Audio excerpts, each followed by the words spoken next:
So the pressure relief valve on the market has been switched on. A little bit of the blowing off the top in regards to the major indices.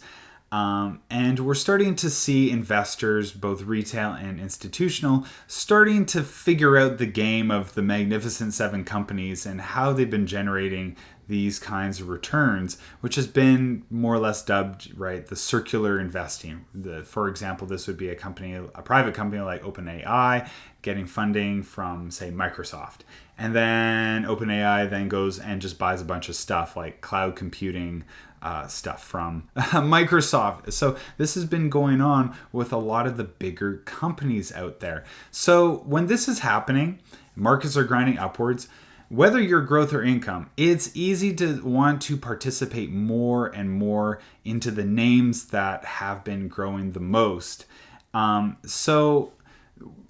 we want to maybe concentrate our portfolios a little bit down to capture more of that growth, or maybe get more yield because these are big liquid names, high volatility. Understandable, but in times where we're starting to see a little bit red, I think it's a good opportunity to look at our portfolios and take stock of what's there. Maybe we trim a little bit and we rotate into other stuff that maybe is a very different, let's just say, from the Magnificent Seven. So in this video, I want to show two funds in particular that I use as a way to hedge against the Magnificent Seven.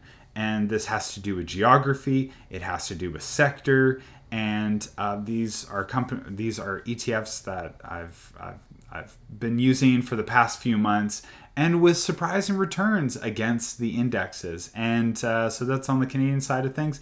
And on the American side of things, I want to show you guys a fund where you can capture some of that. You guys don't really have sector funds if you're an income investor, but I'll share with you a diversified fund that at least takes it more advantage of sectors that I feel like you guys are kind of missing as income investors. So let's get into that right now. So before we look at those long-term hedges that you can use in your portfolio to diversify away from those Mag 7 concentrated names at the top of the S&P 500, it's also probably worth mentioning that a lot of the heartburn that and what social media and legacy media are ginning up. I mean, when you really zoom out, you realize that what we're experiencing as far as a drawdown is concerned, it's like a typical pullback. So over the past month, it's what, 2% overall? And then you really zoom out and you kind of almost feel silly. But again, I think for income investors, they're really feeling the declines, not because of some plain vanilla S&P 500, say, ETF. They're feeling it from some concentrated funds in those Mag 7 names. It'd be funds like Biggie, HHIS, and MSTE as well. That one is probably like right at the top of the heap as far as that is concerned. Now, I am a big investor into Biggie, mainly because, yes, that high growth potential. In some ways, I kind of feel like these companies are now just so big that it's just almost too easy to just totally wipe out the competition, the smaller competition, right? NVIDIA's market cap is now bigger than all of Germany, which is so. These Mag 7 names, their market cap is bigger than a lot of even developed countries as far as GDP is concerned. So with that in mind, it's hard to think of future scenarios where there's going to be some company in the waiting that's just going to surge through and just come right to the top. And I know actually NVIDIA is probably a good example of a company that has actually come right from out of nowhere and is in that name in that list of the Mag 7. But nonetheless, probably slower rotations at the top of the S&P 500. It's kind of been like that for a while. Just think of, prior internet, what the S&P looked like back then as opposed to now. It's become much more dominated by those tech and communication names. So we need to check that out. Again, I had mentioned Bitcoin MSTE, of course, invests its underlying asset is in strategy or strategy B, or you think of it as MicroStrategy, but the ticker MSTR. And that one's already levered, and it invests so heavily in Bitcoin. And MST already has 25% leverage on it. So that one's, many investors have been feeling the heartburn on that. So we're seeing that with Bitcoin, the VIX, the measure of volatility. This really just measures the market fear. Now, if you're not really sure what any of these numbers mean, it just really, think of, like, if you see something in the 10 to 20 range, that's usually lower volatility. 20 to 30, things are kind of getting a little bit more spicy, which is where we are today, right? Spicy. Once we hit usually around 35, that usually indicates this is go time. This is buy. As far as the hedges that I was talking about, as those are concerned, let's look up some of those tickers. We'll clear out everything here in the cover called ETF ALLSTAR tracker, a Google sheet I've created to keep tabs on all of the various cover call ETFs out there, with information on taxes and distributions and AUM and obviously yields. Tons of great info in here. And $50, I have a end of year special, which means you'll get updated trackers every month up until March of 2027. So good deal there. It costs you less than a tall coffee at Starbucks. So I think for the learning, certainly well worth it. So the first fund I'm going to be adding in is a Canadian utilities fund, which is UTES. So this is one I hold, and the other one I hold is ENCL. So I would say these two funds certainly act as a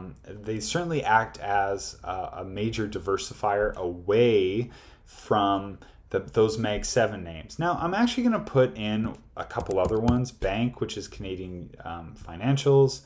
And for good measure, we're going to add in a concentrated fund, but not in the Mag 7 names. This is a fund concentrated on a few top Canadian names, but whereas some of those other funds like HHIS and Biggie, they focus on, again, those Mag 7 names.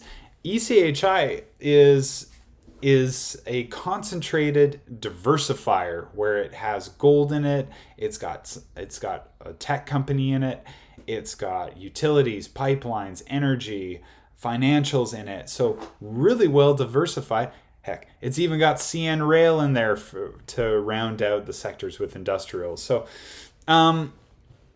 utilities really is where which is a sector I really like, and same with energy. So I have more of an emphasis on those two plays, which are ENCL and UTES, both with 25% leverage. How have these funds done year to date? Total return, where we add in price and distributions together. And it's funny enough, it's the financials play at the top of the heap with 28.57%, beating out the TSX 60.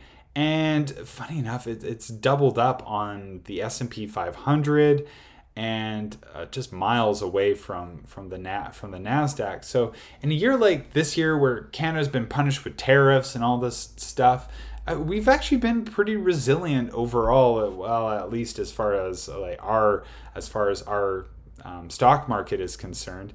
And then look at the other funds that are participating in all this. We have UTES up 18.64% year to date. ENCL for energy 15.89%. And then HEDGES is a fairly newer fund. It got released maybe in late August, but even that one, as a concentrated Canadian name, up almost 10%. It's 3% behind the S&P 500 year to date. Now, typically over the long haul, I expect the US to still pull away from the Canadian market. Canada sometimes can beat out the S&P, but as a Canadian, I think it's worthwhile just showing the fact that for funds like these, I keep usually about a quarter of them. Well, I should say a quarter. These 4 funds together make up maybe 1/3 of my portfolio against the concentrated U.S. tech names and all the other U.S. indexes and proxy indexes I have out there. I think without these, I think my year-to-date performance would certainly be a lot lower. And so let's actually maybe just look at that for a second here. Year-to-date, this is my portfolio performance, total return 20.30%, which is beating out all of those major indexes. So for all the naysayers out there, yes, you can have a portfolio of cover call ETFs grow, total return, turn on the drip, and let it fly. It can work. It's just about understanding the structure of these funds and just understanding not to have all your total return wrapped up in income. I'm 35. I still want growth in my portfolio. So I still want funds that I invest in to have unbound participation. There's no capped upside. And then the other half to participate and retrieve premiums from call option writing. So anyway, important to show there. What's interesting is my price return has diminished quite a bit, where I'm barely up. But hold on a second. This is where total return is really important. This is where, at least currently, most of my total return is wrapped up in the distributions. Now, I would say for most of the year, until we saw these recent declines, it was much closer together. I would say like 25% of it was price related, and then the other 75% was income. That's typically, I would say, that's more the average you're probably gonna see, especially if you're investing with a bit of a growth mindset in mind. Again, I've said this before, I'm yield seeking, growth leaning. So, you can take that to your work buddies and share that with them. What's really dragging this down is actually funds like, where are they here? Let's go to the portfolio. Let's look at some of the names. All-time return. Let's go. We're going to have to go right to the bottom. Oh, and I'm going to have to... Yeah, it's, So you can see HHIS and Biggie, they're the ones kind of leading the charge when things go down. But hey, look here, it's a double-edged sword. When these things are ripping, they rip. And they go the other way just as much as well. And I've seen it on both ends with both these funds. So not worried about it. I understand the mechanics of these funds. Yeah, it sucks to see negative 16 grand down, whatever that is price wise, down 12.54%. But with a fund like Biggie, I understood what I was getting into. 10 funds concentrated into the Mag 7, not to mention it's also got some crypto in there. So that's a recipe for things to go really good in the good times, but also not great in the downtime. So understand what I'm getting with that. But with a fund like Biggie, the distributions from Biggie just keep buying more Biggie at this point. So not worried about that. Let's jump back into the tracker. And so again, just highlighting the fact that funds like UTES, ENCL, ECHI, and BANK all have around 25% leverage. That's pretty typical up here in Canada. But again, it's just getting away from those sectors, those technology, communication sectors in the U.S. And I think if you're Canadian, these are worthwhile funds. There's other ones, especially by other fund providers, but I wanted to just highlight the ones I own in my portfolio that I consider to be strong additions. And these funds have not disappointed me whatsoever. And it might not always be that way, but at least for now, they still act as a really solid diversifier away from those Mag 7 names. Now, if you are American and you're wondering, what would I invest in if I'm American? Well, the unfortunate part for you guys is that there really isn't any sector cover call ETFs out there. What there is, though, I found one fund.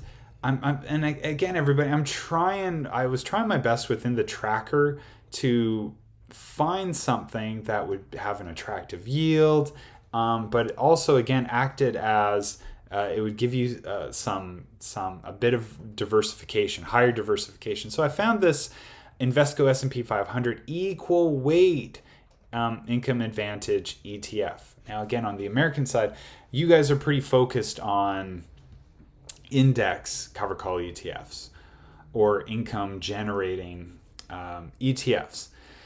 And so a lot of the fund managers have attacked indexes so ruthlessly. Like, there's just so many of them out there, and nobody's doing any sector funds whatsoever, which is too bad. But if you're looking to lower volatility potentially in your portfolio, you want exposure to more utilities, more industrials, more healthcare, then a equal weight might be the ticket. Just understand that when times are going good, like as an example for this year, the S&P 500 really saw most of its gains from the Mag 7 names. However, that could be a double-edged sword, right? So having an equal weight name might just right? I mean, I know we're speculating here, but if the markets keeps just chipping away and it's going down ever so slowly, this one might be the kind of fund that really retains more of its value. And in the short term, we only sort of sparingly see that, right? 1 week performance. We see that we don't really see that in the 1 month total return. We do in the 1 month, right? So RSPA is beating out the SP 500 over a 1 month, but it's just once we capture more of the top end, the all-time highs that we saw within the last 3 months, that's where you start to see the decline, or it's not keeping up as much. So that's just some of the trouble with an equal weight fund, is knowing that if times are going good, a lot of that returns that the S&P sees is in those top names. But if we're hedging, then this could be a fund. You get an almost 10% yield. So again, that's attractive. I know the audience has kind of moved on, and there's shinier yields out there, but this is still no yield to like sneeze at. And if it meets your living needs and you're retired, I mean, again, being retired and being older potentially, you just want to protect more of your principal, and this could be a fund that's worthwhile checking out. So let's actually just look at those sectors from RSPA. Let's look at the top, industrials for equal weight. I know it doesn't look equal weight, but anyways, let's just go with it. Industrials 15.85%. Industrials, this was as of last year, visualizing the top performing S&P 500 sectors in 2024. Where's industrials on here? 8.6% compared to 15.85%. Let's look at some other sectors like utilities. You get 6.46 exposure here, and where's utilities down here? At like 2.5%. So you already get triple the exposure with this fund. Let's check out something like, energy is already pretty low, 4.37%. Where is energy in here? 3%. It's almost equal. Let's actually see how much less technology makes up. 14.88%.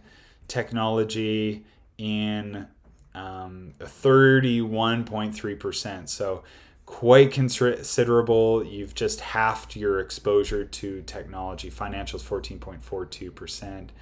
And where's financials here? 13.9, fairly similar. Healthcare 12.45. I'd imagine that one's probably similar as well.